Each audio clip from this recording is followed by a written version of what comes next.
maybe it is. But you Hope that becomes practice in the future. Thank you. Good recommendation and good practice. I think that's Joy, right?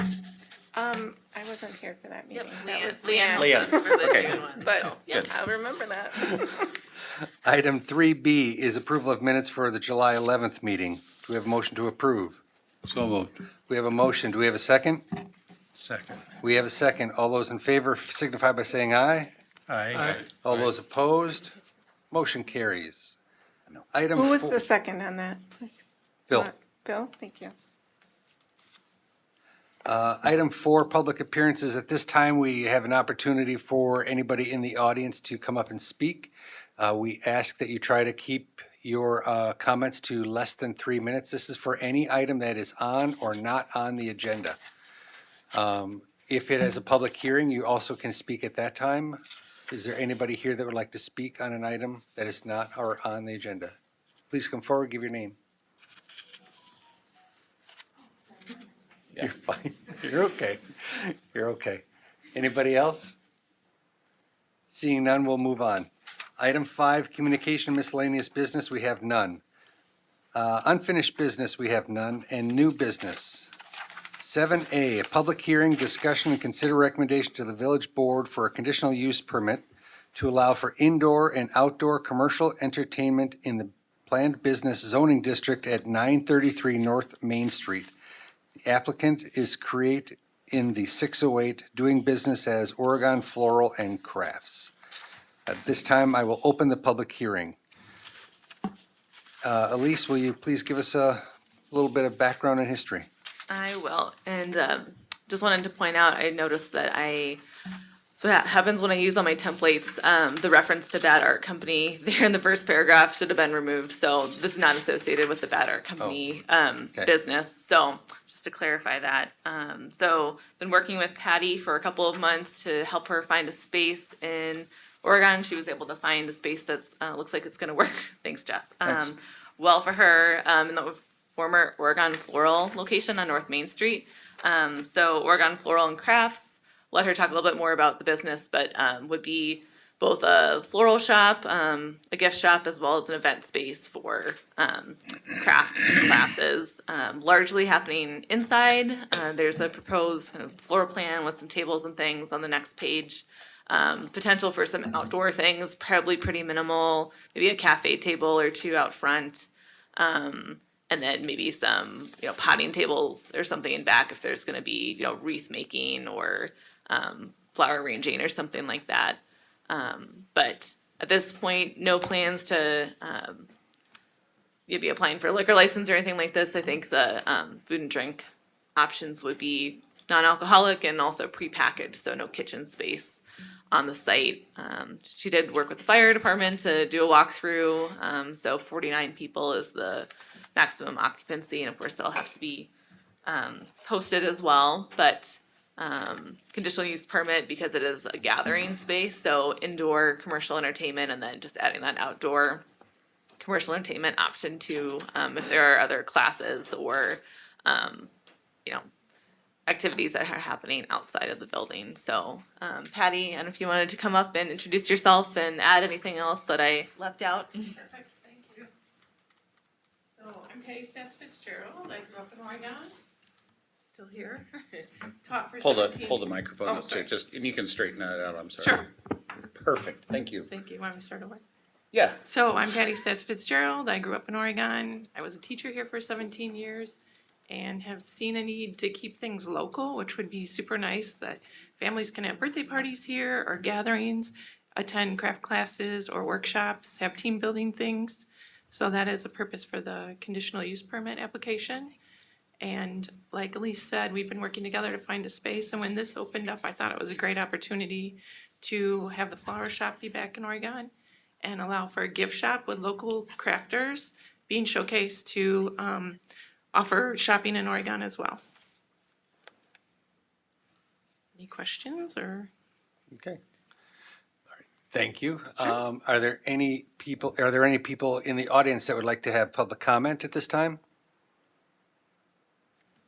Seeing none, we will move on to Plan Commission. Do we have any questions for the applicant or any comments at all? I will say, with Chief Linsmeyer, they're gonna do a walkthrough when we're all done, and the occupancy might change to a less amount based on displays and everything, once we have our final setup. Anybody have questions? I guess that is the question that I had was, you had in the application or the information provided was 8 to 10 people. And then the fire department had come back with a maximum number of 49. That's quite a disparity. Worst, most impressive holiday season ever. What are you thinking for number of people? I think the 8 to 10 was more when there's a class in session or a workshop. So I can't estimate how many people would be coming through for shopping and whatnot, but kind of 8 to 10 or 12 for Plus shoppers. a birthday party, that kind of thing for the craft studio part. Okay. Shoppers, I hope so. Okay. Sorry, All right. don't No. have an exact number yet till we're open. No, that's fine. Yeah. It's just helps us to sort of get an understanding of what the expectation is because it plays into things like parking and Correct. those kinds of things, which we have to be aware of and think about too. Understand. So, anybody else have any questions, comments? Seeing none, we'll close the public hearing. And then we will move on to discussion and possible recommendation to the village board regarding conditional use permit to allow for indoor-outdoor commercial entertainment in the planned business zoning district at 933 North Main Street. Move to approve? We have a motion by Patrick, second by Phil. All those in favor signify by saying aye. Aye. All those opposed? Motion carries. Thank you so much. Congratulations, good luck. Thank you. 7B, public hearing to discuss and consider recommendations to the village board for a general development plan for a proposed multifamily development at 5214 County Road CC. The applicant is Liberty Park LLC. At this time, I will open the public hearing. Elise, would you like to give us a little bit more background that has happened since the last time this came through? Sure, yep, I think this is now your third, maybe fourth time seeing this plan, so now coming forward for GDP, the General Development Plan, to request zoning flexibilities from our MR8 multifamily zoning district for this property, which is located between Mulligan's and the Methodist Church, kind of across the street from us here on Highway CC. The number of units, I don't believe has changed, so still looking at 154 unit multifamily building and then 6 townhomes behind, kind of backing up to the townhomes and duplexes that are on Oregon Parks Avenue. Again, this is a property that's still within the town of Oregon, so still needs to be annexed. The process here is similar to what we did with the Regency multifamily project back in January, where on the Epp and Fink properties on this side of CC, that also has still not come forward for the SIP. The site plan has still not come forward for annexation, but the GDP approval, is obviously contingent on annexation, but it's good for 5 years, so they can come back when they're all ready to go with a full set of plans and come back for that site plan approval. So same thing here. They don't have the details fully yet on stormwater management, lighting plan, things like that, but the materials that we did receive so far, color choices, some landscaping, preliminary plan, I included those just so you can see the direction that they're heading. But at this point, it would just be looking at those 3 zoning flexibilities they're requesting. So density flexibility to allow up to 28 dwelling units per acre, height flexibility to allow up to a 41-foot building, most of it shorter than 41 feet, but just one end is a little high there, and then the lot area flexibility too. So I know we have Brian here from All Star and Keo as well, so I'm sure they're happy to answer any questions, but no major changes from the last time. We have run this through with the fire department at this point, so their main concern was just that the drive aisle when we get to the SIP is widened to 26 feet, at least where it's along the multifamily building. Doesn't need to be the full length, but just where kind of up to where a ladder truck would need to be and kind of be parked for a while if they would need to respond there. So otherwise, I think all the other approvals feedback is more comments for the SIP later on. So, Cliff Note version for me, simple terms. This is to sort of give the developer a comfort level to move forward with the annexation and development process Right. without having to get into the specifics and the additional steps required on our side. Right, so they have not yet purchased the property, it's still under contract, so, before they would purchase it and go through with the annexation and pay, the fees related to annexation, they wanna have a sense that they'll be able to do the project and get the unit count there that they are hoping to make the project cash flow. But yeah, the site plan details, all of that, wanna wait till they have some more assurance and have the property in hand to spend that money and time to get those details. Excellent, thank you. Also stormwater. Right. They'd have to do the stormwater management plan and have that reviewed as part of the SIP. Perfect, thank you, Jeff. Thanks, Elise. We typically, as properties are annexed in, they more often than not go into rural holding, but in this case, this would come in as a PD zoning then, since we've already approved a GDP? Yeah, it would likely just come in, directly as the We wouldn't zoning have it's do a intended to further be. rezone then. Right. All right, moving on, we will go to petitioner comments. Is there anybody that would like to speak on the project? Keo, or you guys, do you want to?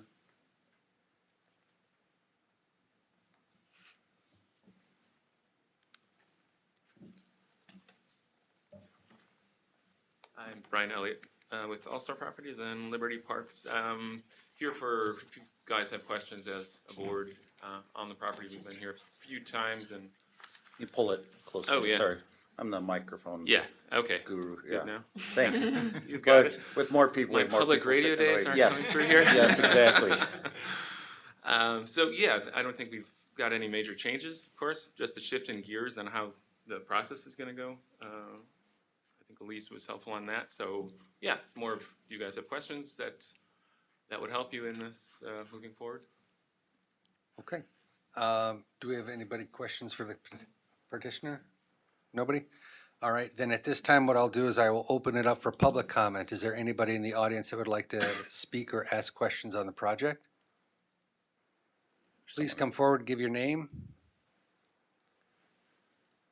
William Pancratz. Yeah, It do you just- guys mind just sitting in the front row while he Yeah. speaks? Thank you. Yeah, but I don't think Mr. Pancratz needs a microphone. Probably not. Lifelong Oregonian, more or less one of the first meetings I've been to, and it's for a different reason, but I have a comment just on the buildings that are coming up all around the city, is if any recommendations have been given, or is it ever sought after to have commercial space at the bottom of these to give more, I would say, availability for small commercial or retail opportunities within Oregon. You see a lot of these things going up and not a lot of opportunities for smaller businesses to start, even though our population is growing. Great More or less question, just a comment. great question. Elise, do you want to give any kind of a feedback on that or not? Or do we just want to I take it can as- briefly, so we have done that in other buildings, the North Point CC Lane project that's going up, right behind Mulligan's and the Journey Above daycare Omni area that does have a commercial space with a drive-through. It's been difficult to find a tenant that's interested in filling that space, even though I think they're asking a reasonable amount for rent and everything, but just because it doesn't have the frontage, and kind of traffic, most businesses, if it's more of like, a restaurant type thing, they wanna be kind of on the main corridors and areas that are near other businesses. We have had other buildings that have been built, in the last probably 25 years that had commercial space, the whole first floor, Wolf Street, the tall building that's, just across from headquarters. The whole first floor was commercial space and it was leased off here and there, but over time, the planning commission, it was brought back by the applicant to actually convert those first floor units to residential. Sure. Just because they were hard to fill. I think, one thing that I've, been hearing from developers and at conferences and stuff is if you really wanna have, restaurant space, for example, on a first floor, there's certain things you have to do to build out for venting and hoods and kitchen space and all of that, so, there's, I think, more we can do to try to be more strategic, that if we're gonna require commercial, on the first floor, that it's really set up well so that it can be occupied by business, and we don't wanna see any space just vacant too. But yeah, areas like downtown, those are where definitely first floor would be required, or at least part of the first floor commercial would be required, because we wanna, keep that active business core. I mean, this side of town, I think it still hasn't quite, caught on for some of those smaller businesses, but I hope in time that, as there's more people out here, there's more traffic, people, feel more comfortable Sure. investing in, commercial space on this side of town. Well, I think this group is the planning, so I think you guys have to be 5 to 10 years ahead of others. So I think just because it's vacant now doesn't mean it will be in 5 to 10 years when we're growing 3 to 5%. So you guys are supposed to be ahead of us and make sure that our community has a good place for us to live in the next 5 to 10 years. So just want to make sure that that's out there and thought about. Thank you. Any other public comments? Seeing none, we'll move on. Plan Commission, anybody have comments, questions on the applicant or the proposal? I do. I have both comments and questions. To the developer, I want to say thank you for listening. I like the direction of your proposal. You've made some of the changes we've requested, and I think it's in good direction. The one concern I have with your project, and I don't know that you can answer this, I think it's more for staff, but it's the lack of pedestrian access. There are no sidewalks that I see in your proposal other than a outlet to the Mulligan parking lot, which I appreciate that attempt. So my question for staff is, Jeff, as you look into the crystal ball, how do you see that developed, and when do you see it developed? Great question. So the main concern obviously is pedestrian access, especially along County Highway CC, which is scheduled right now for reconstruction in the 27-28, design 27, construction 28. As part of this project, we'll be requiring to dedicate additional right-of-way to match what we've been asking, the width we've been asking on other developments as they've been needed or as they've annexed or been developed. And then that plan for the reconstruction will include a combination of sidewalks, bike lanes, or off-street paths. We're still not totally sure on that. We're working with the traffic folks who are doing traffic study through this corridor. But yes, there will be connection, and that connection will go through Omni. It will go through, along Omni. It'll go down past the United Methodist Church to be able to get them onto, say, the path at Keller Alpine and everything like that. But I think we're holding back on the sidewalk on this for now because we just don't have that design in there yet. So my understanding is normally the developer would pay to put a sidewalk in? They'll contribute in the development agreement or in the annexation agreement. We will make sure that they contribute the cost. We'll get a estimate of the cost of that, and that'll be something that they have to either contribute in escrow or contribute and be assessed at that time when the construction happens. For properties that are annexed on this side of the village, they'll pay, they have to pay town taxes for the next 5 years. That gets paid in a lump sum to the town of Oregon. They'll pay for future improvements to Jefferson Street, and all those have been kind of calculated out. It's based on their kind of frontage and potential developable area. So same thing with the Regency project. He would have to pay that at the time of annexation too. And then a connection fee to the West Side Sanitary Sewer Interceptor. So when this whole area was developed, it was, a shared cost between the village and a couple of developers. So every time that a property that was not originally connected connects into West Side Sanitary Sewer Interceptor, they pay a fee, and that basically reimburses that initial upfront utility cost. So among a couple of others, those are the main ones for annexation. So again, it'll probably likely be held in a fund like we've done for others until we're ready to do that construction. Excellent, thank you. Anything else? Anybody else have any questions, comments? I got a couple, why not? Have we thought about, or has any update been made to the access point to the highway itself? Is there just 2 lanes? We've got 55 units, then we've got 6 duplexes. Is there a right turn lane, or we got a 3-way in out, or is it just a 2-lane? So one thing we learned through the Regency project, and you guys can come back up here too, because I think we'll have a couple comments for you. I just feel it in my bones. So, the so because this is still a county highway, Dane County Highway Department controls access to the highway, and anytime either a driveway is moved or a change of use happens. So right now, this driveway is serving a single family house that's back there. This is a change of use. Obviously, it's a higher intensity. So what they'll have to go through is called a change of use permit from the county. And depending on the scale of the development, they might have to do kind of a traffic impact analysis and to see if a turn lane or something like that is warranted, or how many lanes in and out. I know for the Regency project, they had kind of just they had just met a threshold where just over a threshold where they need to do a kind of a more robust traffic impact analysis. This one is a lot smaller. That was about 200 units. This is about 60. So I think it might not trigger kind of the full-blown traffic analysis, but it's still Dane County that's going to have to review the change. And then ultimately, it's their road they're accessing, so they're the ones that can require, a turn lane or kind of the acceleration, deceleration lanes, something like that, on the highway. So No, it yeah. worked out through the process. Worked out through the process, and also knowing that let's say they had to put in a deceleration lane, that would probably only last for 2 or 3 years until the whole section is rebuilt through there. And so, and then there are times where Dane County will come back and say, it's gonna be your road in 2 years. If you guys are comfortable with it, we're comfortable with it. But it's kind of, since it's still their jurisdiction, they still take the lead in that. Okay, thank you. I want to echo what Patrick had commented. I think that you have sort of responded to what we have asked of you. I applaud you for bringing some additional color to the palette.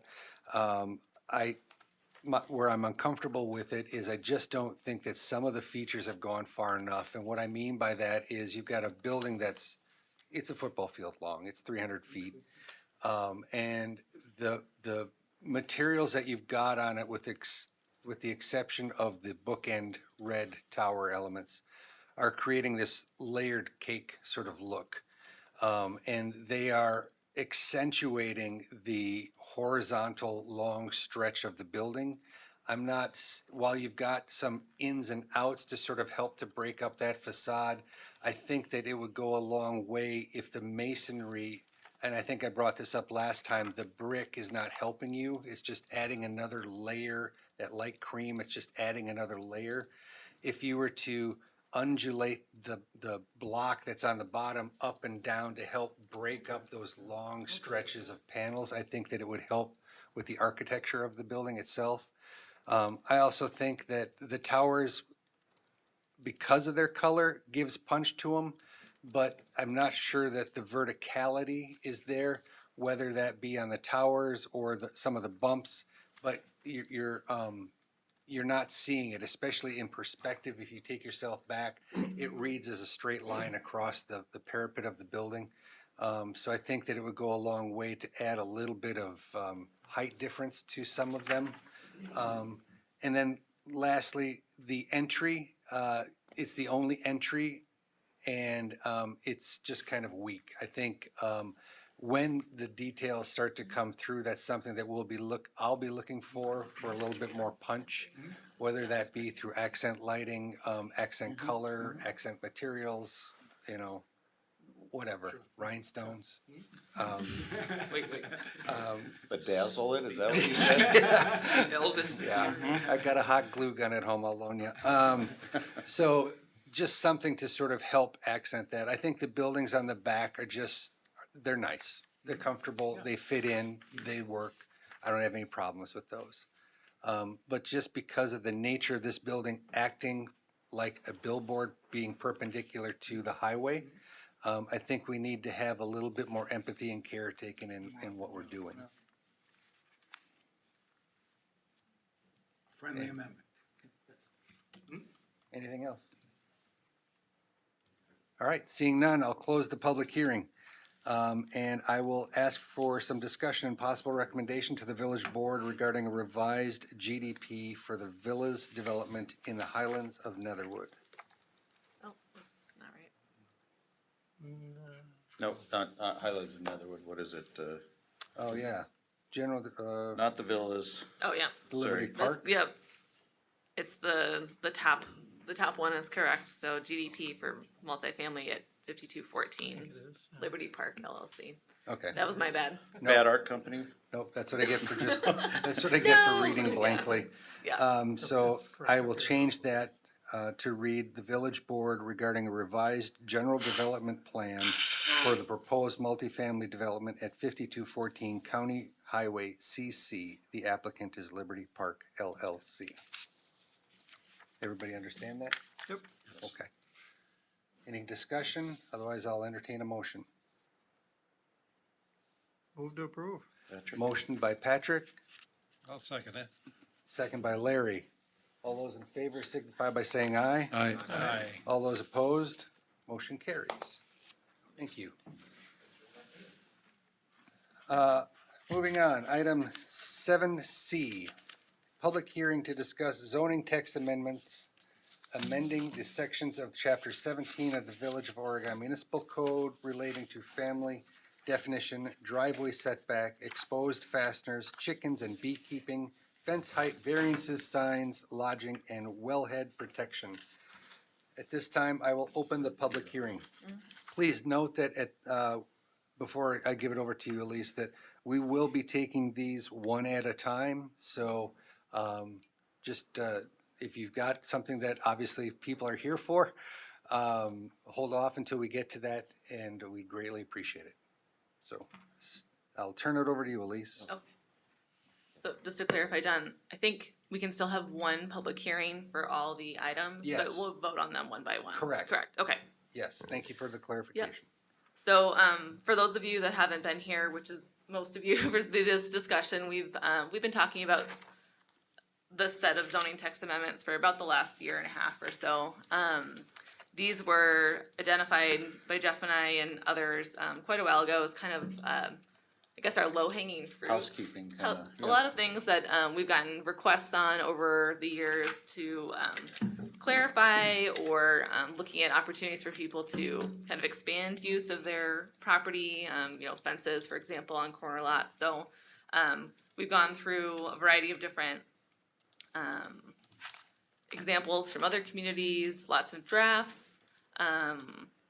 Worked a lot with our planning consultants from Vanderwall who write code in other communities and looked at kind of what other communities our size are doing, kind of best practices, and then came forward with this set of text amendments. And again, like John said, we'll kind of take them one at a time. So if one or more need to be looked at further, they can definitely be separated while others can kind of continue to move forward towards adoption.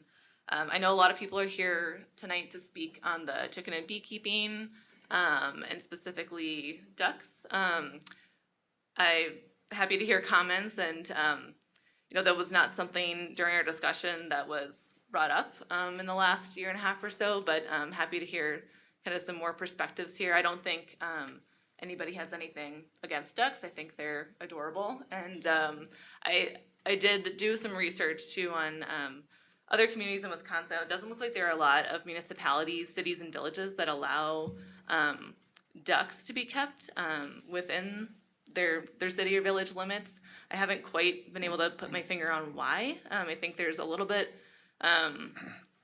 different perspectives on noise, on kind of odor compared to maybe chickens, other requirements to kind of keep them healthy and happy, whether that's water features, things like that too. So if that's something that the Planning Commission is interested in looking in further, it could definitely do some more digging, kind of pull some more examples and pull Vanderwall back in to see if there's some language that could maybe better address some of the concerns of the community. But certainly not a war on ducks. I think where we came to why we came forward with the chicken and beekeeping is because we do know that there are people that are keeping chickens and bees right now in the village, and it's sort of they're in this gray area. They're not expressly prohibited in our code, but they're not also allowed. So we know people have been operating with them, and I think most folks that have had them have been very responsible with them.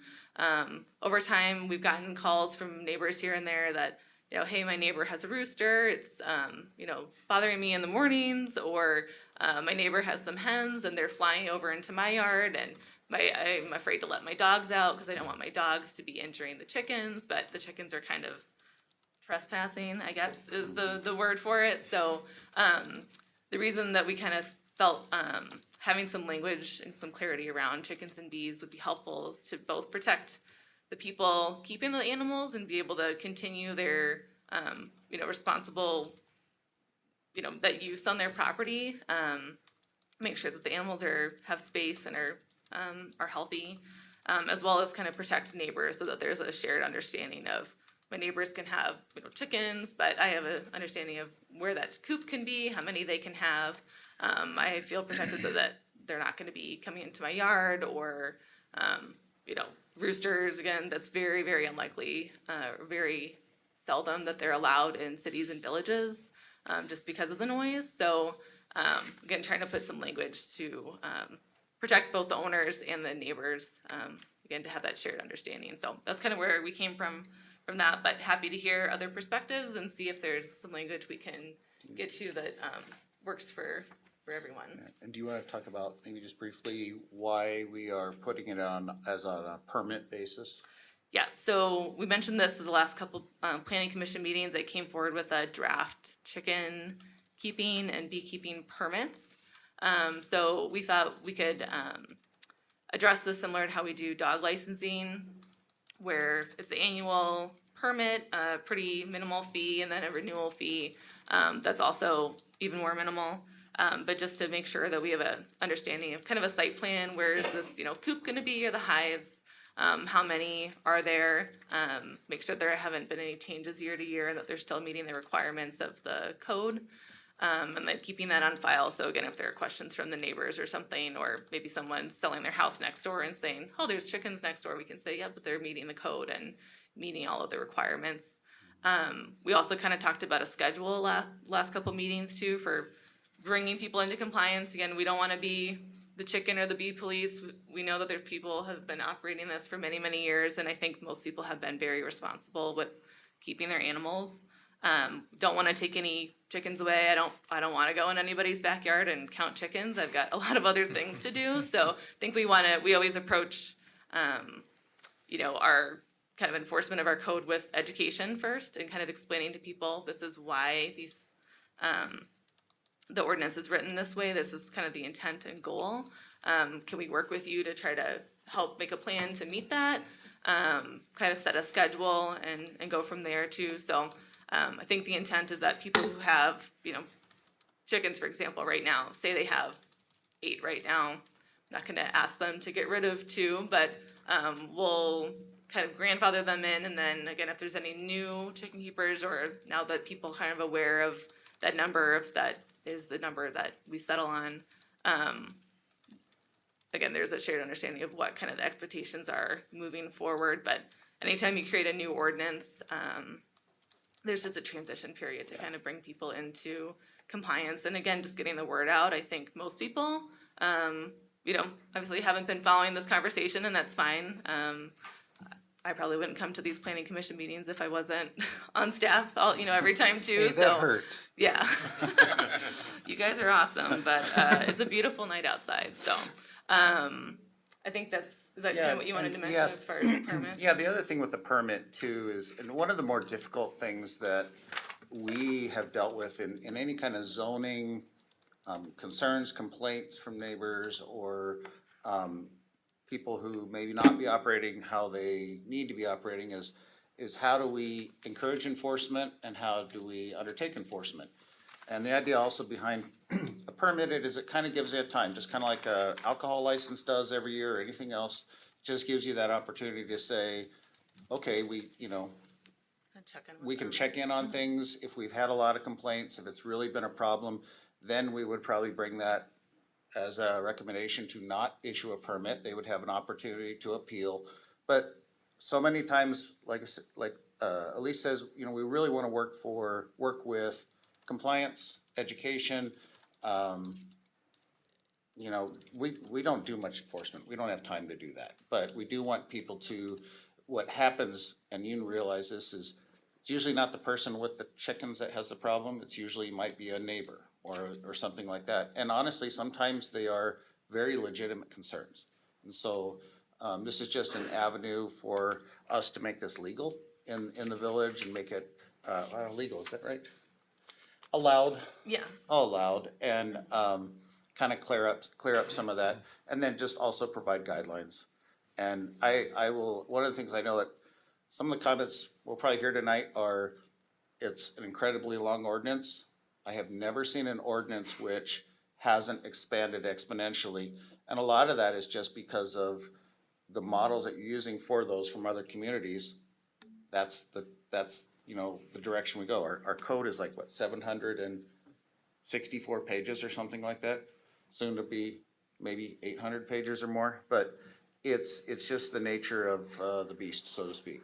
I'm not calling chickens beasts either. They're nice.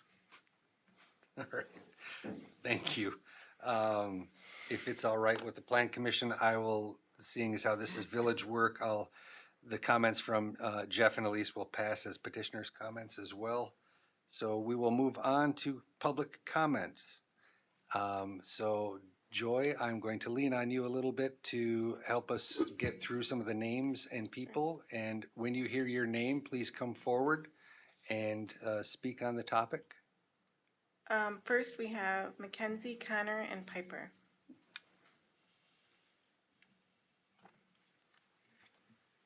If I could ask you to, anybody that's coming to speak, please give your name, and if you're from Oregon, the address, please. Sure. So, hi. My name's Mackenzie Milestone. I live in Oregon. You guys need my address too? Or... Yeah. Okay. 170 Dale Drive. My name's Mackenzie. I've lived in Oregon my entire life. Next year I'm going to be a sophomore in high school. It's going to be my second year in FFA and my 7th year in 4-H. I've owned chickens for most of my life as well, and without a doubt, I love them with my entire heart.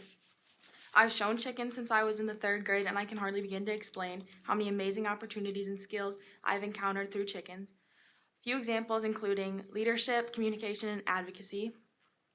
I'm here today to explain how this new ordinance will affect youth like myself and other chicken keepers throughout the village. First of all, I want to explain how much chickens really mean to me. Through FFA, poultry is my supervised agricultural experience, or SAE.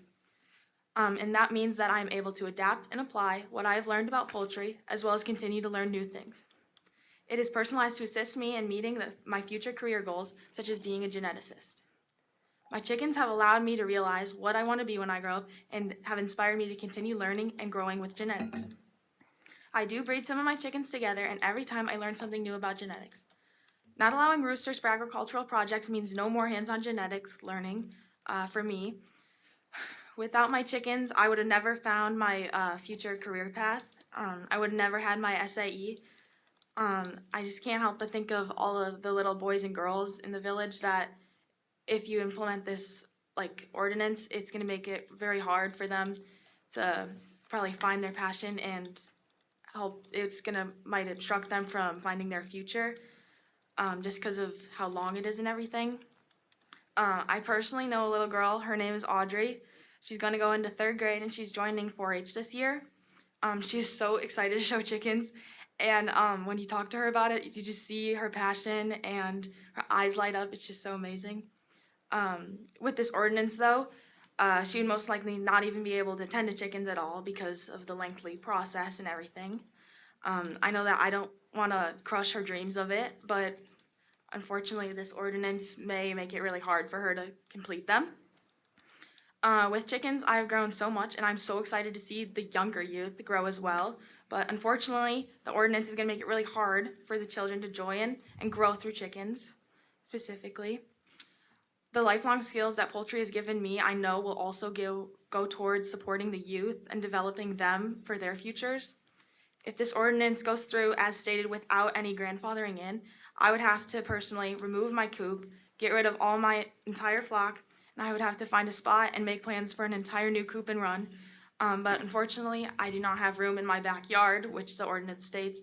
So, unfortunately, due to all the requirements, and the time and the money, I would not be allowed to have chickens at all. It's not gonna be an option then. So in addition to that, I love showing my birds and at fairs and poultry shows. To keep them in prime showing condition, sometimes I keep them in my garage, especially during the winter, to keep them out of the elements and away from potential predators.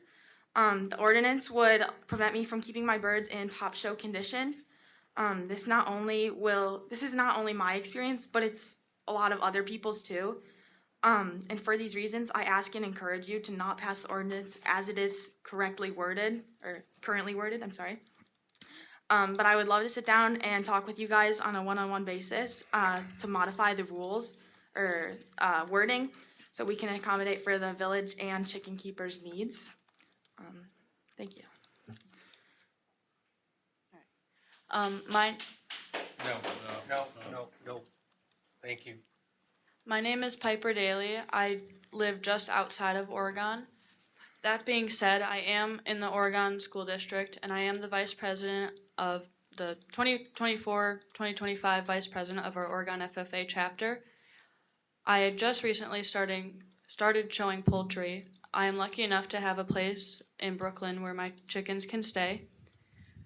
But being an FFA, since freshman year, I have started to see our chapter member numbers go down, and showing an SAE, like Mackenzie had said, is like a gateway into FFA, and having people join and like the youth get more involved in agriculture. And without being able to have this in town, because not everybody lives on a farm where neighbors are acres away, our numbers are going down. So we need to protect the future of agriculture in Oregon. That's all. Thank you. I don't have anything. Okay. Thank you. All right, thank you.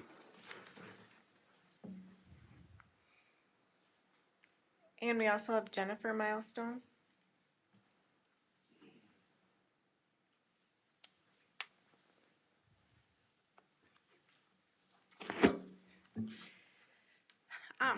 I was just, one of my big questions was grandfathering in with this. As the ordinance is currently written, like Mackenzie said, we would not be able to continue having chickens in our property. I would be more than happy to come up with a small group with, you guys, everybody, and then some chicken keepers, and we could work together to find some wording that works out for everybody, rather than just taking a cookie cutter from every neighborhood and saying this is what it is. Being a chicken keeper myself, I've had chickens in Oregon for well over 10 years. So we've had them there for quite a long time. There's never been an issue that with any of the zoning or anything.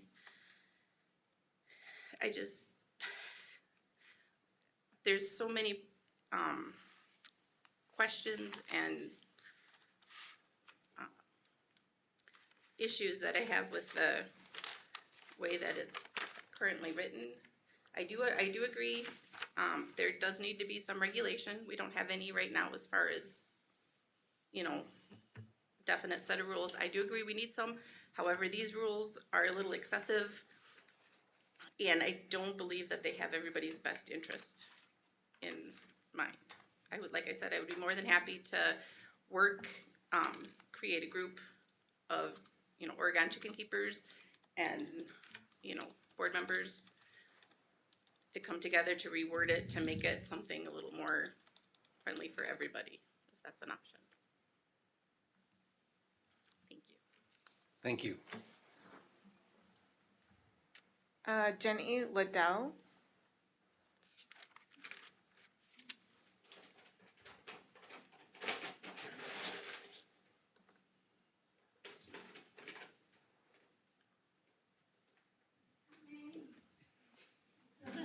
Pull some chicken out of there.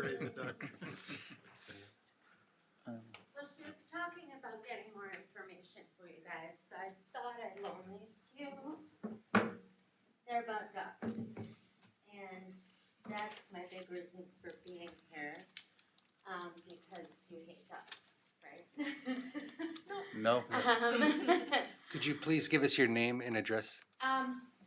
It was Jenny Liddell Okay, thank and you. 122 Monroe Street. Thank you. Okay. I'm here, we've had chickens, I'll say since 2013. And, I don't know if there was an ordinance then or not, but we had called Village Hall and we were told 5 chickens per person per household, which seemed a little excessive. So we got, I think it was 8 of them. So my sister died in 2012 and I got 2 ducklings and called Village Hall also and told them what I never knew anything different with an ordinance at all, and was told the same thing. I don't have it, my household declined by 2 people, but I don't have 25 ducks at all. But they're basically cute chickens. I mean, there's nothing different. They can be very smelly unless you don't keep up on the coop. It can get bad in there. Rain can make things very muddy, and you clean it. You throw down barn lime and diatomaceous earth and bedding and straw. And a lot of times, and then you get June that rains all month, and you have to do the same thing. But they're great. And right now they are like my emotional support ducks that I have, and I guess that's it with them. But I'll go. One other thing I wanted to talk about was actually kind of backtracks from the emotional point of it, is the slaughter of chickens. I think that people should be able to do this if they know how, in the event that they have a sick chicken, because it's worse to let a chicken suffer, because chickens are actually cannibals. And so they will basically eat the dying chicken. So if somebody actually knows how to cull a chicken, then I don't think there should be a problem with that. That's all I have, and I am serious if you guys want to look at the books, because the internet isn't always right. I'd be happy to take the books if you're willing to lend them to me, and then Yes. I've got your address so I can connect with you to get them back to you. I Yeah. appreciate the resources. Yeah. Thank you. Thank you. Stephanie?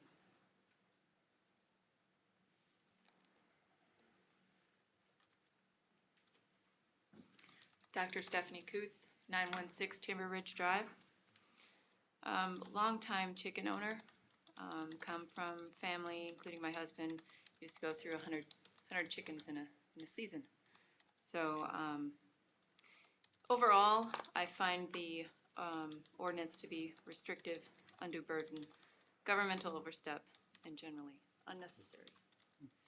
If what we're doing is creating something that needs to be there because our friends have it, I don't think that's a valid reason. So I think it's governmental overstep.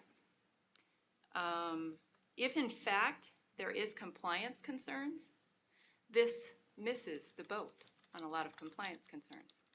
What you're asking me to do as far as the specifications listed, coop distance, coop size, run size, number of chickens, all of those things, that requires an inspection. So in order for me to oversee my biosecurity plan for my flock, to ensure that nothing is coming into my flock to infect my flock, I am going to want to know about that inspector that you're sending to my property. And I want to know, do they have a quarantine policy in place with the H5N1? Are they willing to not be around birds for 10 to 14 days prior to visiting my flock and after visiting my flock? None of that is included here. None of the inspector training regarding infection or flock management regarding biosecurity has been mentioned either.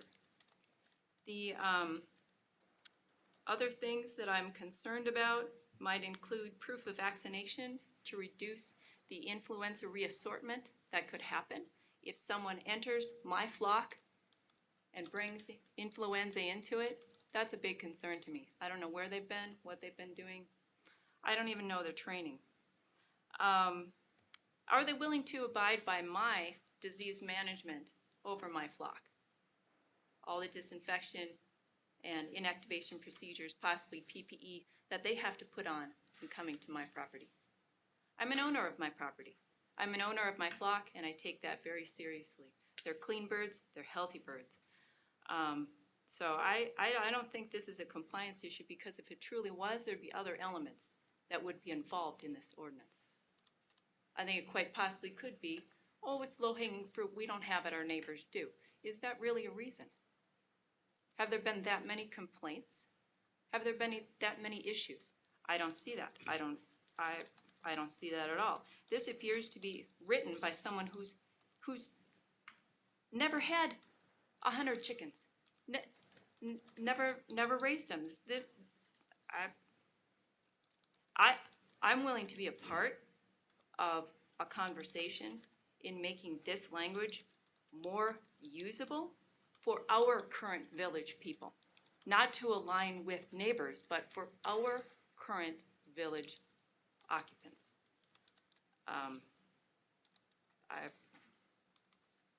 Overall, I absolutely disagree with this. Thank you. And then we just have one more registered, is Jacqueline Liddell.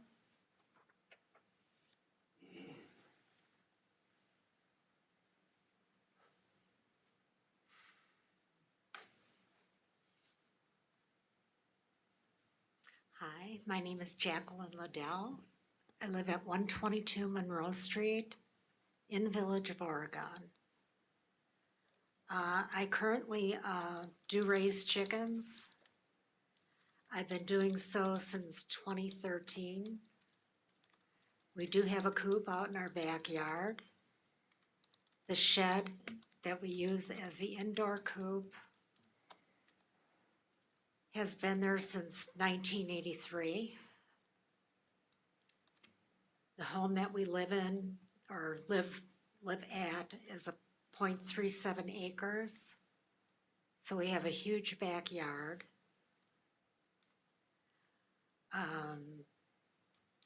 Chickens, I think unless you've owned chickens, they're really smart birds. They're very smart birds. You can get very attached to them. They're a lot of fun. There's so many different types. Each one has a different personality. I love my birds. I don't want to have to get rid of them. When we did start doing this back in 2013, we did call City Hall to ask them if there was any regulations. And again, we were told the 5 per person per household as far as the amount of chickens we could have. At that time, we had 7 people living in the house. That would have been 35 chickens. Most I've had is 8. Starting in 2021,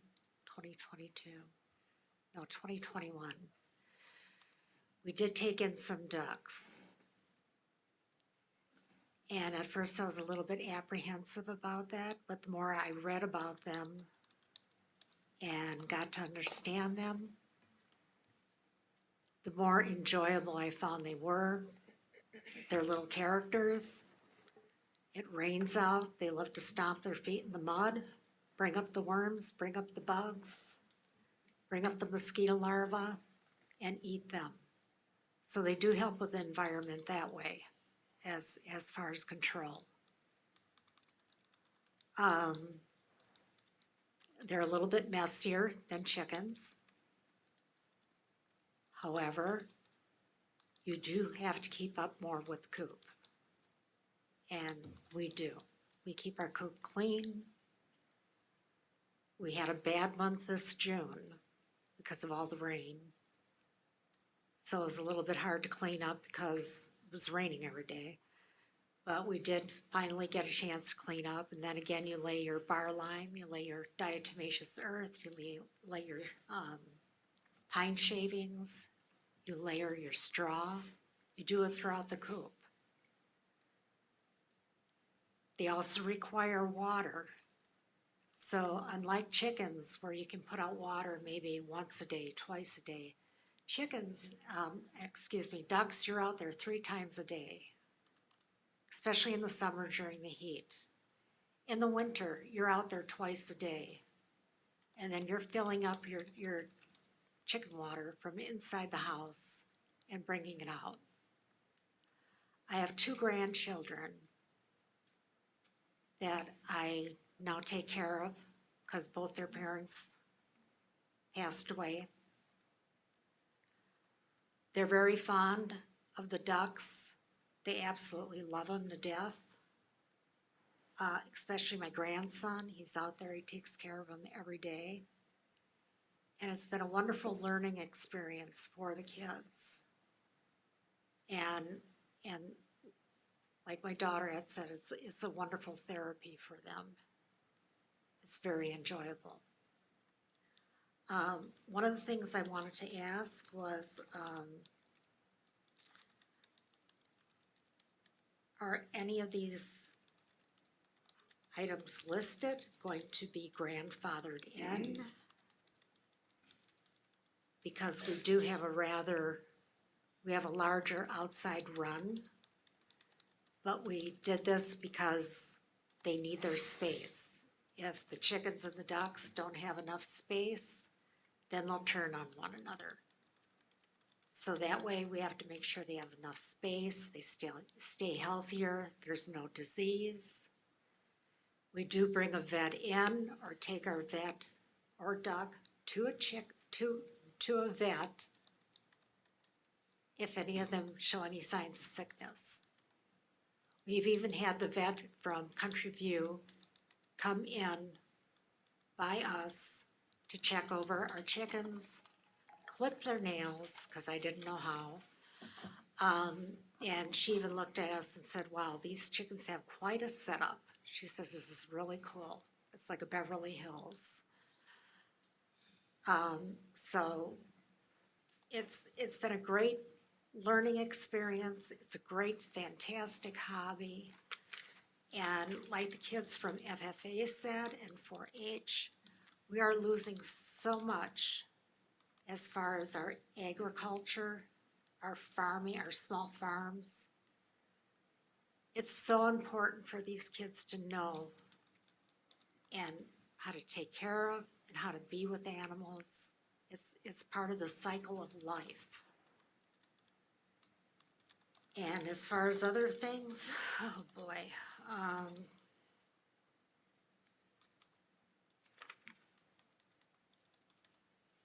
I was wondering what the different proposals that you had as far as chicken permit. And then I saw something in here that there was going to be a permit also needed for the chicken coop and the run. Just the whole, if you want to have chickens on your property. It's just the chicken, so it doesn't have to do with the coop or. Well, there's requirements in there for the coop. Okay, but are they going to be grandfathered in? Depends on the direction we go. I know like the current language has a maximum square footage, and it sounds like maybe what your setup is larger than that. I think that's a great thing. It's larger because it's more humane. Right. So I was gonna say, I think it's great, and it's great that you have the space to do that. The language that was written here was probably thinking more about smaller lots, and kind of, again, more of the impact on neighbors. I think there's definitely a lot of work we can do to make the language work better, so, The impact on neighbors, I haven't heard any complaints except maybe one.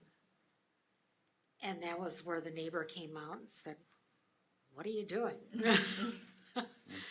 Cause she noticed a little odor.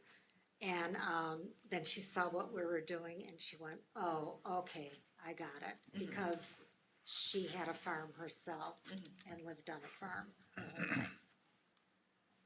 So that was the only complaint. I've had other neighbors where they don't even know we have chickens or ducks. We've had no complaints whatsoever. They're totally contained. The top of the coop is covered, even the outdoor run. And we do that because we don't want any predators getting in by them at all. Nor do I want any other wild birds getting in by them to cross-contaminate my flock. So that's the reason we have that. And we also have the little bit larger size coop because ducks love to swim in a pond. So we have a little pond back there for them. And during this heat, they absolutely love it. Just put cool water in it every day. I hope you take these things into consideration. I'm hoping you take into consideration with the kids from the 4-H and from the FFA, and also other kids that aren't members of FFA and 4-H. There's a lot of them out there. And it's something good. It keeps them out of trouble. It teaches them work ethic. It's not easy carrying those 50-pound bags of feed out and back. It's not easy keeping up with that water every day. We're talking whether it's rain, snow, storming, whatever. But it teaches the kids good work ethic also. And that's something I think we want for our community also. And that's all I have to say. Thank you. Thank you. We have a couple more people. One gentleman. Eddie? There we go. Thank Yep. you, yeah. I didn't fill out a form because I wasn't expecting to speak today. My name is Eddie Broniano. I'll fill out your form so you don't have to spell that. I live over on 273 Bergamot. First thing I wanted to do is just say it's really kind of a challenge to come and talk to people sitting in a place the way that you're sitting, kind of a little bit higher than us and so forth. And They're at the same level. We're so at the just- same yeah. height. Oh, I'm a short guy, Okay, so it yeah. doesn't look like you are. Yeah. In any case, the reason why I say that is because it's hard enough to do that as an adult, but we had 3 students do that today, and I want to say I'm proud of you guys for that, because that's not always easy to do. Second of all, I want to say that you've heard from a lot of people who know about chickens. I'm not one of them. I don't know anything about chickens, other than that they taste good, and I think about them when it's time to eat. But there are 2 things that I care about, and that is cause and effect and the word no. I think that those are really pretty risky things. So I want to offer a different perspective than what you've heard about so far. I read through the ordinance. None of it really made sense to me. I don't care so much about sizes of chicken coops and those types of things. You have many better experts on that. But it did strike me as weird that we were going to leave out the ducks and the quails, that the word no was associated with ducks and the quails. And why that felt weird to me is because in the description, we couldn't say why we were leaving them out, other than the documents that we looked at from other places said no ducks and no chickens. So what I would encourage us to do is to figure out why ducks and quail need to be on the no list. What is it about them that is inherently different than a chicken? I've had duck eggs, they're pretty good. I've had quail, also pretty good. So I would think that there's a place for those. The second part is the word no. The word no is a very difficult word when compared to the words yes, if, right? There's a very big difference between that. No, you can't have ducks. Yes, you can have ducks if A, B, C, and D. And I would encourage you to find out what are the A, B, C, and D's, right? Is it that they need a different water source? Is it that they need a different size? Is it that they need a different type of feed or something like that? I think there's more work to be done for an ordinance like this, and I just encourage you to think more about yes ifs and less about no if you can. Thanks. Thank you. And we have Anna Craig.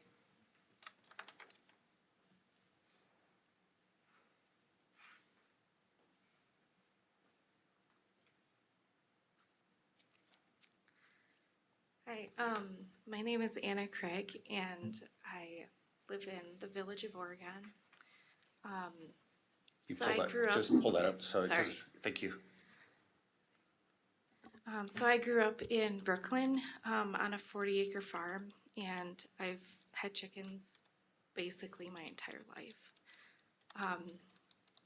My husband grew up in Stoughton, and I don't know what the ordinance is, but he never had chickens growing up, and when we started dating, he really liked the idea of having chickens when I would bring him to my farm.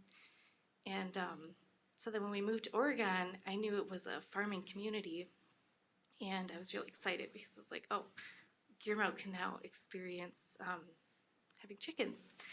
And we read the ordinance at the time, and it looked like it was going to be okay. I double checked with multiple people. I had seen other chickens in town as well. And since then, about 4 years ago, we moved into Oregon, and I went to through the school district and everything, so I was very familiar with it. And I thought for his birthday last year that we would get chickens as a surprise. So unfortunately, our lot is all side yard as defined by the what this ordinance would be. And the only part that is backyard is very, very small, and it's on a slope. So we wouldn't be able to keep them because we can't have a coop on a slope. And having 3 kids now and 1 more on the way, we are very excited to be able to have our kids grow up with chickens because unfortunately, since the cost of property has gone up so much, there's no way in this area we would be able to afford something like a farm to be able to have them. So I was really excited to be able to share that with my kids as they grow up. The other thing too is having fresh eggs is really, really nice. I grew up with them. They're much different than store-bought eggs, and so having easy access to that has been really, really nice. And so we also give them away as gifts to people in our cul-de-sac, and they love it. But we've also, all of our neighbors that I know of, I haven't had any personal complaints directed towards us, like people coming up to us and just saying anything. But our neighbors love the chickens. They love to stop and watch them.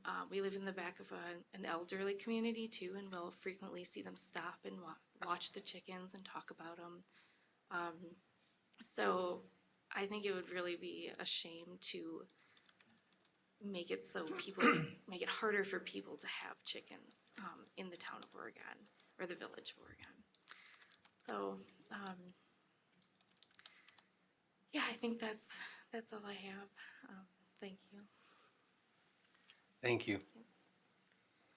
Piper Daly would like to say another comment or question. So I just have a question. Looking at it as an FFA member, Mackenzie had said that she raises poultry for SAE, which is a supervised ag experience where you can make money and like sell whatever it is that you are raising or whatever your project is. And I saw that you are not able to sell eggs and whatnot. But if it is through the FFA and through the school, is that still affected by this ordinance? Well, if it's within the village, I mean, our village ordinances are just over the village, so not out into the town, but yes, into the village. This is what we used to govern and enforce. Right, I at least the guess, way yeah. that it's written right now, but again, this isn't on the books at this point, so everything's up for discussion. But Okay. good question. All right, thank you. And we have William Pancratz. Again. So I didn't say it before, 196 Walnut Street.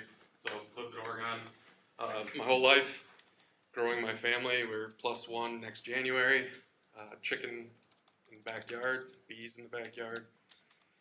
And I just wanted to talk about how when you go to the store, you see the rising food prices, you see the news, and they talk about how factory farms are ruining the agriculture business here in Wisconsin. And just looking at the food prices and those factory farms, we should be reinforcing the right to have chickens in our backyard so that we can eat our own food that we grow. But when you read it, I need a building inspector to come out to look at a coop. So we've increased the barrier to entry to have food. And I really would love to sit down, read this again after it's taken through. Chickens aren't pets to me. This is food. If I have a couple chickens, their first year they'll lay an egg a day. When they're by year 2 or year 3, they're only laying 1 every 3 or 4 days. So if you only limit it to 6 chickens, which I think is an arbitrary number, and I know other people around us do it, but it doesn't mean it's best practice, I'm sorry. This is food for the family, food for the people around me, and you need to bring in chickens at different ages and then cull them when they are not producing. And so if I can't slaughter the chickens and I can't eat them, I can't have chickens. You know, you're gonna live to 10 years and I won't get eggs. That doesn't make sense. This is strictly to have the best food for my family. We grow strawberries, we grow beans. I'm worried that, you know, if we have to get a permit to do that, you know, this is where it's going. We used to be an agriculture community, and I feel like if we adopt things like this and in the wording and increasing the barrier of entry substantially, we're just going to be making it harder for the people in the next 5 to 10 years when food prices are already projected to not go down. So I really believe firmly in we should be reinforcing the right to own chickens to make sure that people aren't just like, oh, you shouldn't have them. We should be making sure that it says we can have them, and as long as that's a reasonable amount. You know, I understand you gotta have limits, but let's make it so that a family of 4 could actually live on them. So, thank you. Thank you. Jessica Sharkus.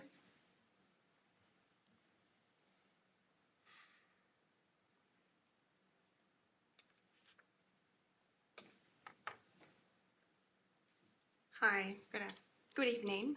My name is Jessica Sharkus, 855 Mary Hill Drive. I am a registered dietitian as well as the state director for the USDA Child Nutrition Programs. I am a chicken owner. I've had chickens for the last 8 years, and I'm also a duck owner. I have 4 of them. Chickens are amazing. They have personalities.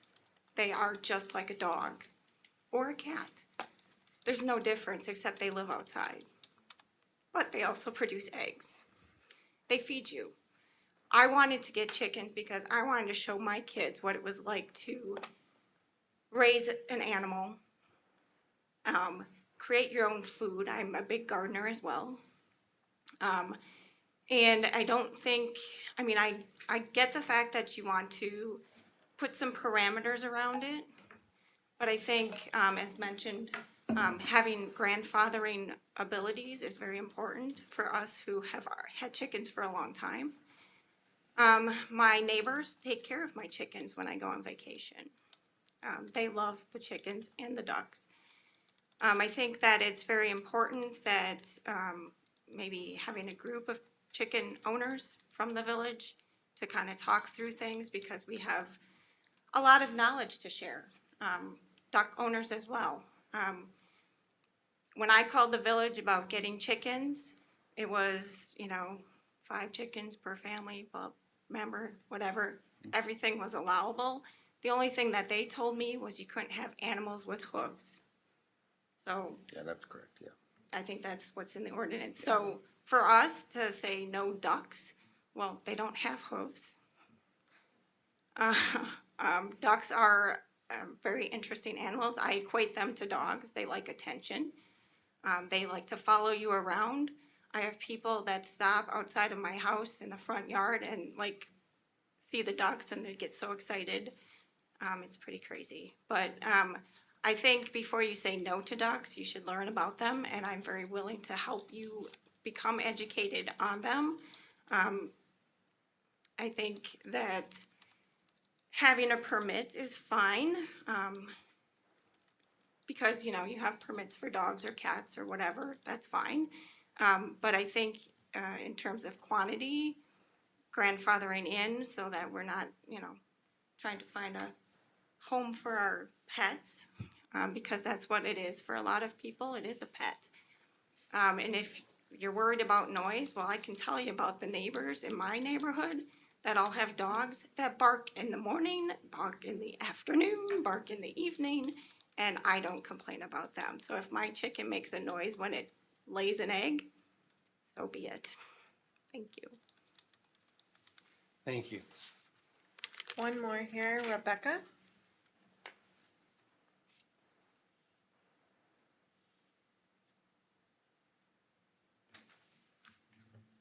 Hi, I'm Rebecca Coots. I'm from 222 Sterling Drive.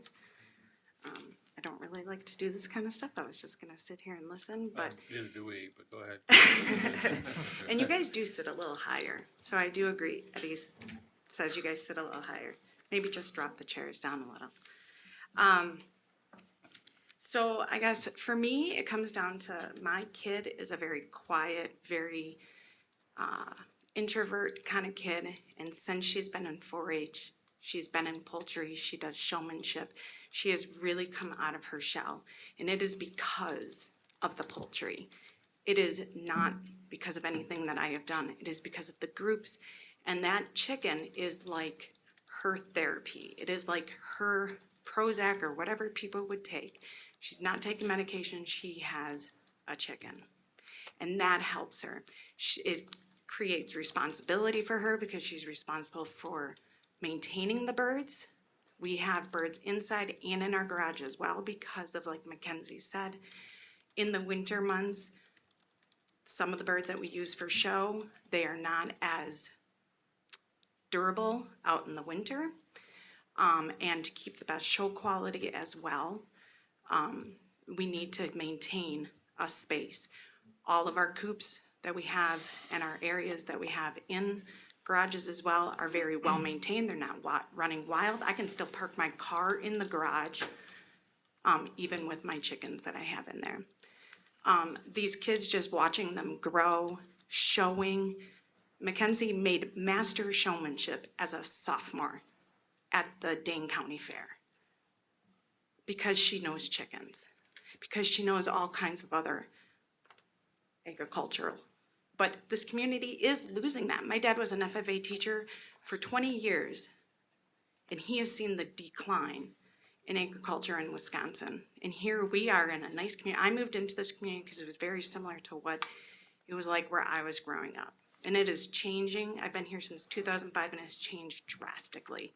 It seems like it's all about money.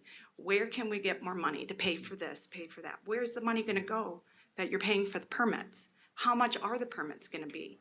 I mean, we already paid $20 a dog and for cats, and now you're gonna have me also pay for my chickens. Then you're gonna have to pay an inspector to come in. He's gonna look over my coop. I've gone through all that with other building things at my house before. So I know what it is. It's a pain and it costs a lot of money. I'd love to go buy land. I'd love to go live somewhere else. Cost of living in Dane County is ridiculous. My son had to move home because of the cost of living.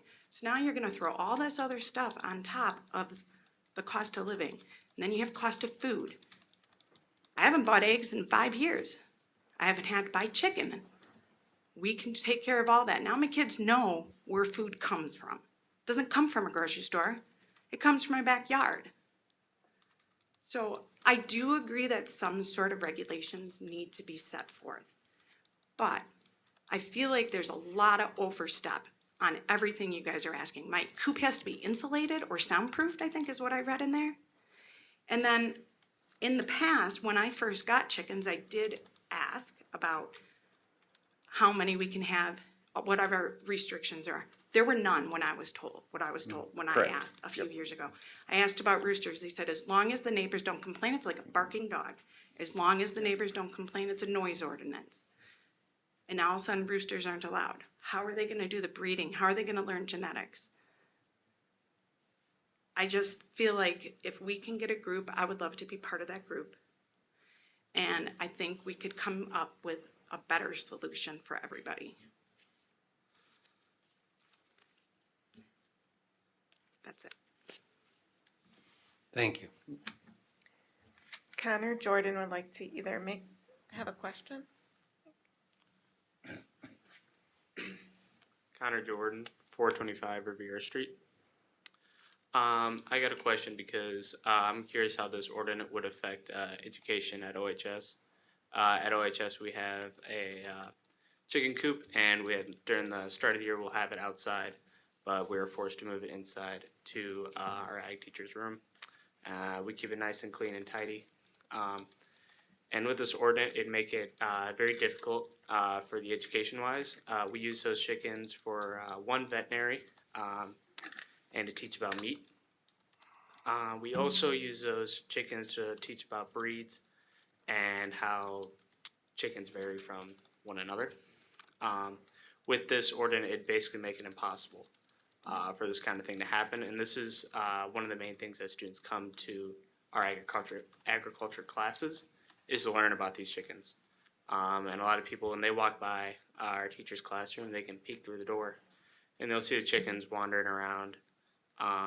And they're always staring, taking pictures, always talking about them. So with this, I feel like it'd be a great impact to our education, and it's a negative impact overall. Thank you.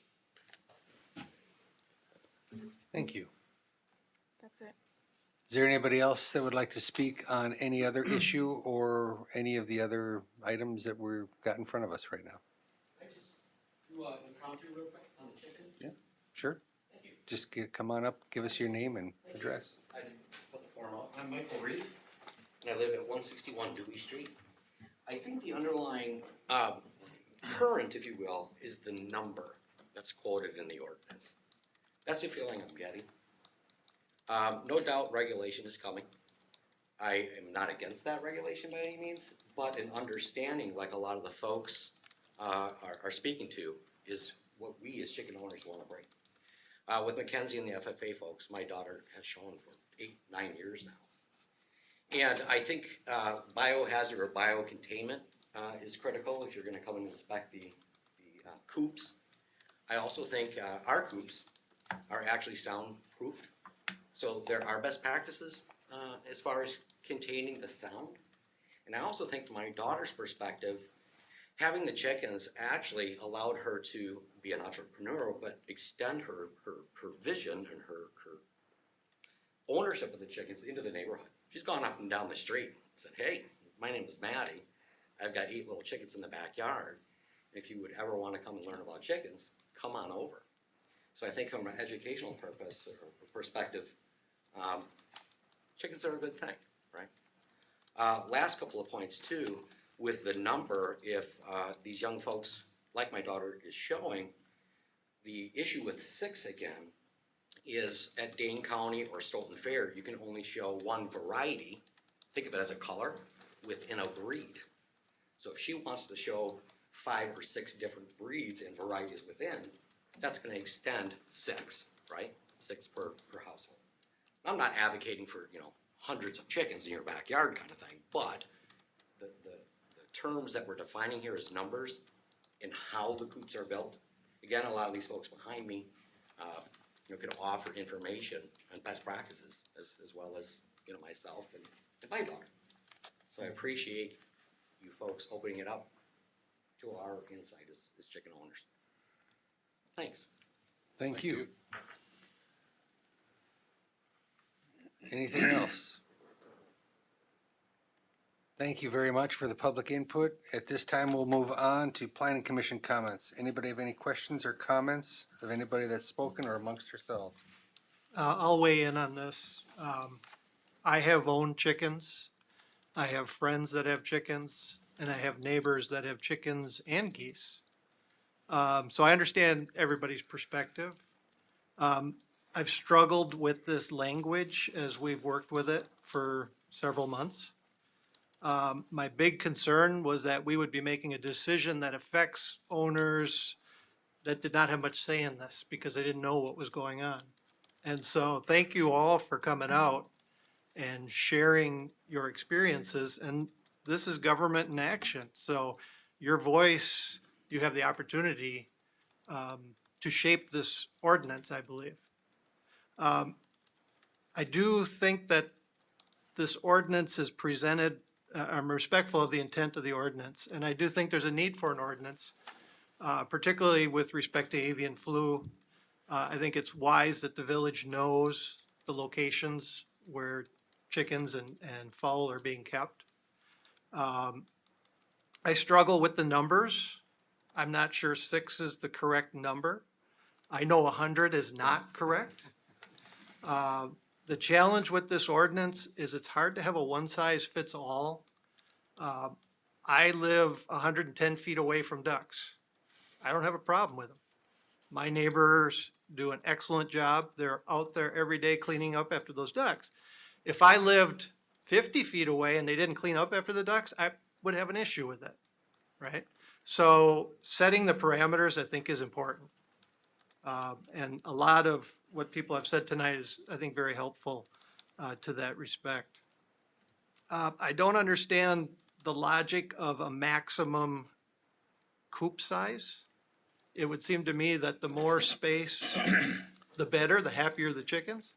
Well, we do things, we do limit things in our ordinance, for like maximum accessory dwellings and stuff, so that Yeah. someone can't put, say, a shed that covers their entire backyard or something like I that. think it's like 1,000, anything Square- over 1,000 square feet would require a conditional use permit. Yeah. For Yeah. like a garage. for So I think example. there's That's a room big there to coop. think about that wording. Mhm. And ultimately, from all of this, I think the concern I have, I raised it earlier about bees in previous meetings, that we wouldn't allow bees in commercial areas, and I know instances where that's done, and we did make that change. And Elise consulted a bee expert. And my concern is that we really haven't gotten expert feedback on this. And so I don't know that we're really in a position that we should be moving forward at this time with this ordinance. I think we need to gather more input. So that's where I'm standing. Fair enough. Anybody else? Yes, I'd like to comment too. I think that we've heard a lot of good information here. And anyone can see that poultry has a place in a lot of people's lives and throughout the world, actually. And this, I think, needs some more discussion. I think it'd be good to try to organize within the groups that are interested in poultry, that we can look at them for some suggestions on what parameters they would want to have placed on how many poultry. If they've got if they're truly needing to take care of their flock, they do need to have some biosecurity, and that would entail making sure that your operation that's clean and everything is in order, isn't invaded by somebody who is not in compliance with normal things for biosecurity. And the public health aspect needs to be brought into consideration with all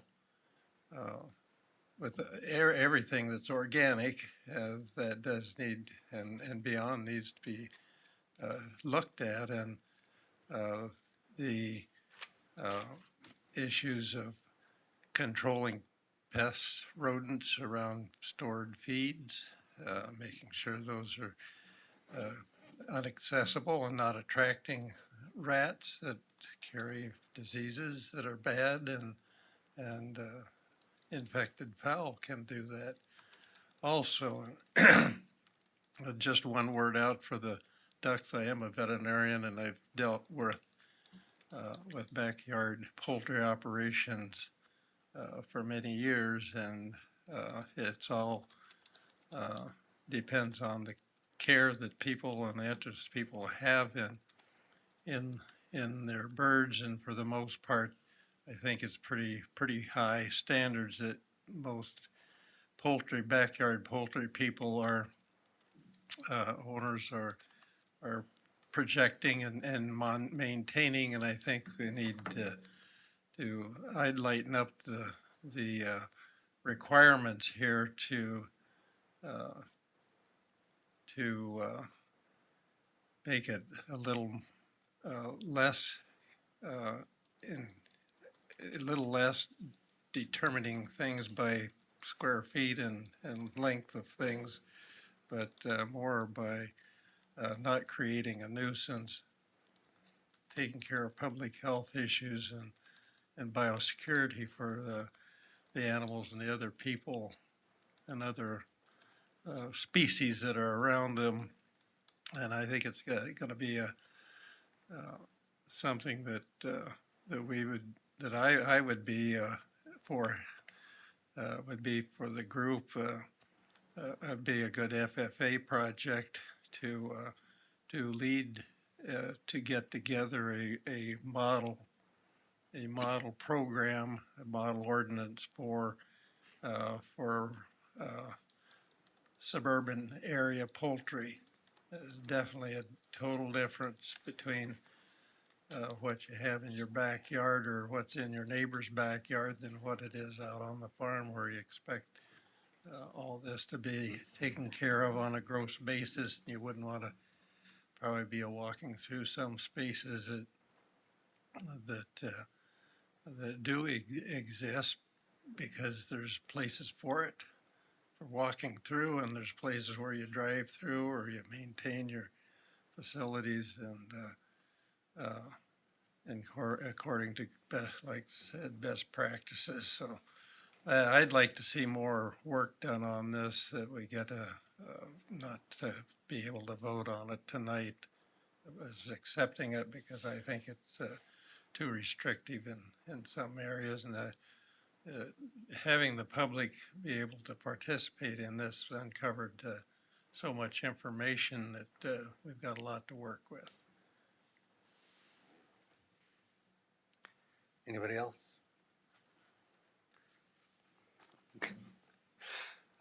Okay, seeing none, we will close the public hearing. And smartly, staff has broken out each one of these changes to the village board ordinance individually, which is now what we will do, is take them one at a time. If we have questions on the exact verbiage or questions, we will pause and ask Elise for some clarification before we move into a final vote. Fair enough? Item 7, discussion and possible recommendation to the village board regarding ordinance 24-09, amending chapter 17 regarding family definition. Do we have a motion to approve? So moved. We have a motion. Do we have a second? Second. Second by Larry. All those in favor signify by saying aye. Aye. Aye. All those opposed, motion carries. Item 8, discussion and possible recommendation to the village board regarding ordinance 24-10, amending chapter 17 driveway setbacks. Do I have a motion to approve? So moved. Motion by Patrick, second by? Second. Second. Thank you. Do we have a motion and a second? All those in favor signify by saying aye. Aye. All those opposed, motion carries. Item 9, discussion and possible recommendation to the village board regarding ordinance 24-11, amending chapter 17 regarding exposed fasteners. Move to approve. I have a motion to approve. Do we have a second? Second. Do we have Yeah, discussion? yeah, we have discussion on this. Who was the second? Larry. Oh, Larry, Larry. okay, thank you. So the concern I have on this, as I read it, is that we would not allow metal roofs with exposed fasteners in a residential area. Am I reading that correct? Right, residential Zoning districts district, are yeah. included in this list. Yeah, so a little concern about it. I mean, I could go either way on this. I have a neighbor that has a metal roof and it has exposed fasteners. And as an architect, it's a lot nicer without. I have a metal roof that's a standing seam with no metal fasteners, and that's certainly a preferred thing, but I've struggled with this, and so this morning I asked my expert when I'm struggling, I asked my wife, I said, what do you think of this roof? And she said, it's nice. And I said, what do you think of those fasteners? They're nice. And I said, well, I think under our new ordinance that they would not allowed to have a metal roof. And her response is, well, that's silly. The roof they have certainly looks nicer than an asphalt shingle roof. So again, I understand the quality of not having exposed fasteners, but to somebody who wants to put a roof on, my concern, if we have this ordinance, they go in and get a building permit, they ask for a re-roof. Will they be made aware that they can't have exposed fasteners? I'm concerned, are they gonna, they're not gonna go look up in the code. The building inspector will be reviewing the permit for that, should know that. Yeah, that's my concern, because I mean, I applied for a re-roof back in 2013, and the application was simply re-roof. It did not ask materials. I don't remember ever having a discussion. Was it listed as asphalt, or no, it was just listed as a metal It was- roof? No, Yeah. re-roof existing Yeah. garage. So I just would hate to see, if we adopt this, that somebody goes ahead, puts a roof on, and then we say you're not in compliance. So personally, I think we're adding burden in the residential area. Why did we bring, I mean, I know it's always been a topic on any metal building, but the major impetus for the change was that we were going to allow them because of, So this is on metal buildings only, not residential structures. So this would be like if you had a metal shed in your backyard. Again, I don't disagree with you as far as is the impact the same in a residential area versus, you know, on our commercial highway corridors? Probably not. In answer to your other question about the building inspector, I think we're always trying to improve, you know, we use Safe Built for our building inspections, so they're a contractor to the village. Trying to improve our communication to make sure that there's a change that is updated, that the building inspector needs to be aware of.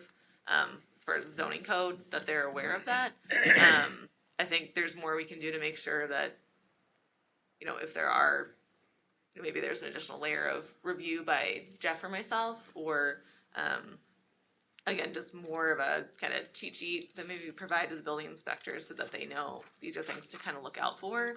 But yeah, this section, if you look at, it's at the very top, you know, section 17.18.3, related to exposed fasteners on metal buildings.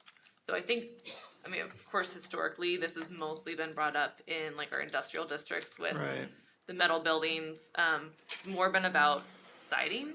And in our previous discussions, I guess, I'm not sure if we ever really never talked talked about the about residential part, roofing. no, for metal roofs, no. Yeah, but again, this is just It- for metal buildings. So as far as putting a metal roof, whether it's got exposed fasteners or not, on your house, I don't think this would apply, this section. Maybe we just add some verbiage that spells that out. Yeah, I'm a little concerned about that vagueness, so I mean, I'd like to see a clause in there that says, you know, metal roofs for residential houses are exempt, or something like that. Then the other question I guess I would have is, you have a metal shed in the backyard, is that gonna be an issue? We have bigger things we have to go after the chickens. No, I mean, and that's the thing, one of the most difficult things in any kind of planning and zoning, especially zoning administration, is, any kind of enforcement, any kind of complaint-driven type situations. I mean, you could go to probably anybody in this entire room's property in the village and find zoning infractions of some sort. I mean, they're just, like we said, the code is so long. And yes, we're not out there shed police or anything like that. I think the intent of this always was, and I mean, for all my years of going to meetings like this and everything like that, it's always the exposed fasteners, which is almost kind of a joke, because those were always the two things that we always hit at on any kind of approval. And it really came down to when they used to use the old style fasteners, and they would bleed through, and John, is that correct? You're on a roll. Preaching to the choir here. And they were exposed, they would get rusty, and they would drip the rust down, and the whole side of the building would look very ugly. So it really dealt with these situations to make sure, because it was more expensive, and we've been caught on this too, as far as we had to do it to our buildings as well. But it was more expensive and just hid those. But never have we really considered this as far as, residential impact, I guess, but. Well, I mean, maybe we're- it's as simple as removing in section 2 residential. Yeah, all of this was in here, correct? I think all we're doing is adding the industrial. All we're doing is just specifying that I means institutional, not industrial. So that's the only thing, that That's part is changing. changed right there. Yeah. So this was all on the original code. Yes. Yeah. There's also, And then at Pat, the I don't very know if end. this addresses your question, but in that first sentence under the bold there, so except for exposed foundations not to exceed 3 feet in height from the adjacent grade, all non-single family development within these districts shall imply, should have a high quality building materials, so, again, it's I mean- excluding single family development from this section, but probably because For they're not- homes, yeah, I would say because for homes homes, aren't but you're metal saying for buildings. sheds and that type of thing. I mean, Yeah. I'd But I have no problem if you wanna take a look at this again too, and maybe we need to make more changes to this section to add some clarity about what types of buildings and what areas we're really concerned about here. I think it would be a good idea. Okay. Yeah. This is not, again, a time-sensitive pressing issue, so it's worth getting right. Okay. So do we? So I'll make a motion that we table ordinance. We have. We currently have a motion and sorry. a second on the table right now. So in order for this to move forward, we either need to defeat this motion or we need to rescind the motion and second. That's you and me. Yeah, we rescind. All right, we have rescinded. Then I'll make a motion that we table ordinance 2411 for further discussion. For 2 months, to 2 months. Do we need to put a time specific on date it? on it? Yeah. Yeah, we can So always the October extend meeting. it, we can always extend it too, Okay. but just so the public has a sense of when we're gonna So discuss it again. October meeting, 60 days? Yeah. Okay. Okay. We have a motion. Everybody understand that? Yeah, And we have a second by Phil. All those in favor signify by saying aye. Aye. All those opposed? Motion carries. Item 10, discussion and possible recommendation to the village board regarding ordinance 24-12, amending chapter 17, chickens and beekeeping. Seems like we kind of have had a fairly good amount of conversation to postpone this one, so I would entertain a motion to table this for 60 days. So moved. Second. Motion and second. All those in favor signify by saying aye. Aye. All those opposed, motion carries. See you all in 60 days. Did you get who Yeah. the first and second? And was on? John, just to mention too, I think,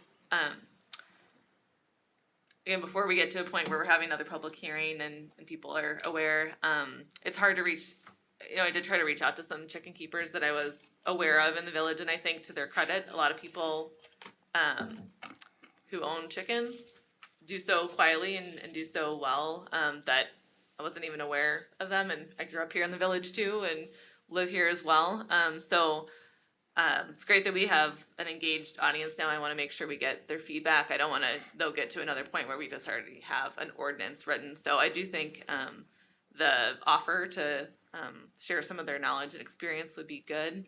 Not sure if we'll be ready maybe by the September meeting, but I would encourage everybody to sign up for the planning commission on the village website on the e-notify.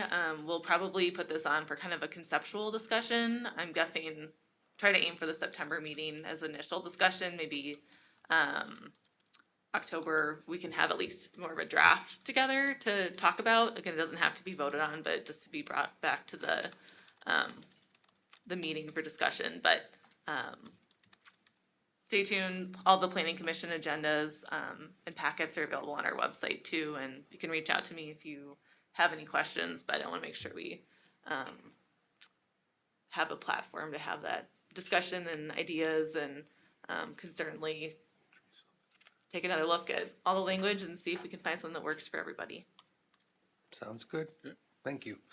Item 11, discussion and possible recommendation to the village board regarding ordinance 24-13, amending chapter 17 regarding fence height. Is there a motion to approve? I'll make the motion. John? Is there a second?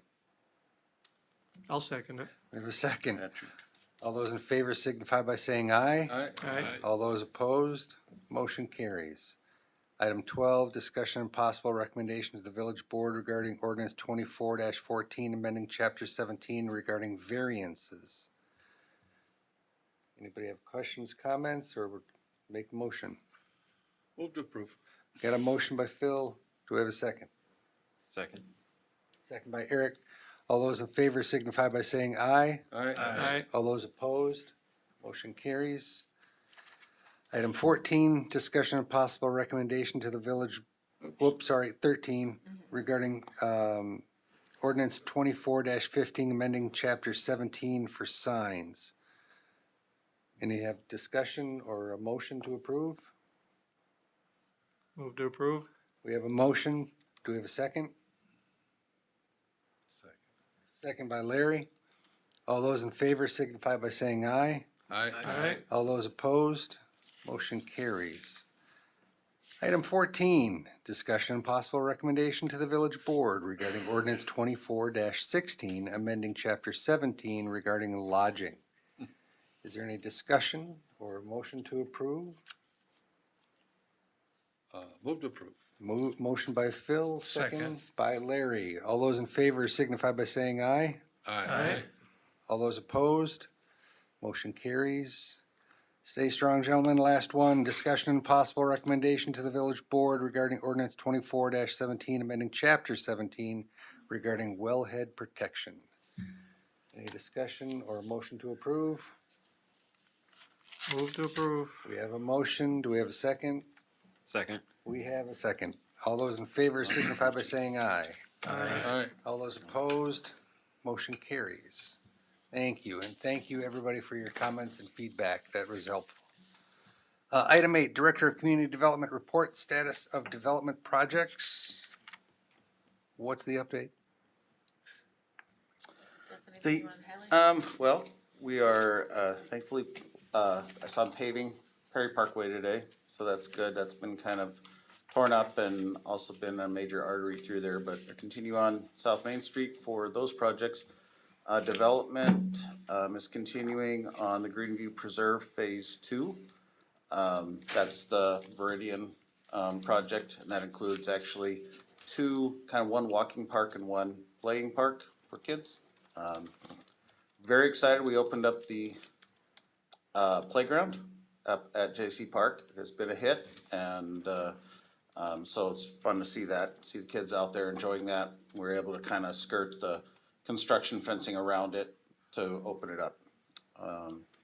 Otherwise, things are moving ahead.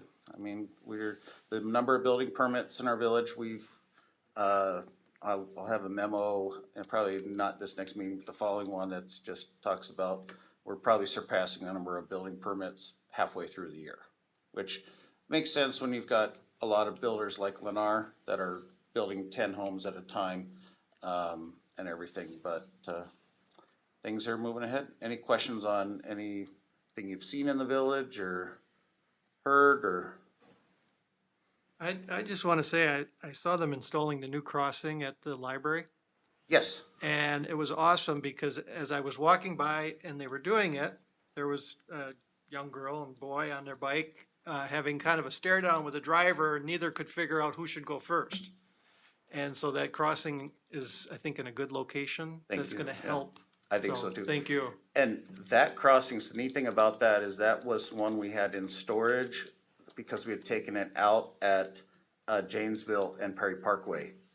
That crossing that they call them flashing beacon crossing was actually for 3 or 4 or 5 years at that intersection at Wisco down there. And when we did the intersection, we saved everything and reused them up there.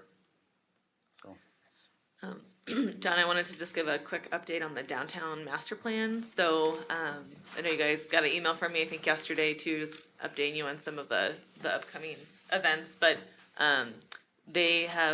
our consultants from Redevelopment Resources have been out at a lot of community events, quite a few band concerts. They'll be at National Night Out next Tuesday, the 6th.